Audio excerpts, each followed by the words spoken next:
মৌসুমী, কি তুমি আবার আমাকে ছেড়ে চলে যাবে না তো? শোনো কথা, আমার কি ওই কাইলে বেটার কাছে যাবার মনে চায়? সত্যি বলছো? এটা কি তুমি বুঝো না? বিশ্বাস হয় না। ওই আমার শরম শরম করে গো, যাইতাম না ও আরে কালা বেটার ঘরে। বিশ্বাস হয় না। আমার শরম শরম করে গো, যাইতাম না ওই কালা বেটার ঘরে।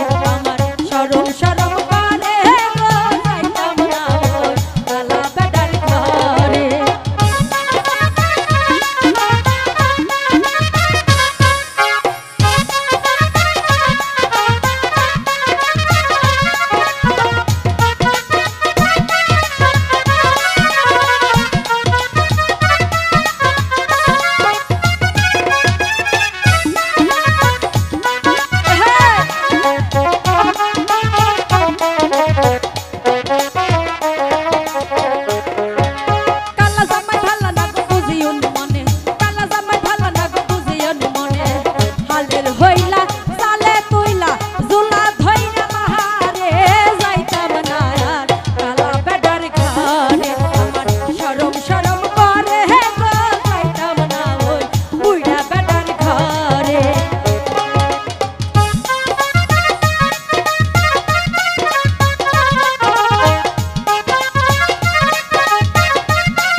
তুমি সারা প্রাণের বন্ধু থাকিব কি নিহিয়া, যাইতাম না ওই বুইড়া বেটার ঘরে। আমার শরম করে করে গো, যাইতাম না ওই কালা বেটার ঘর।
সেটাই মিলা দুজন মিলা ঘর বাঁধিব, আমি যাইতে দিব আমার কাছে।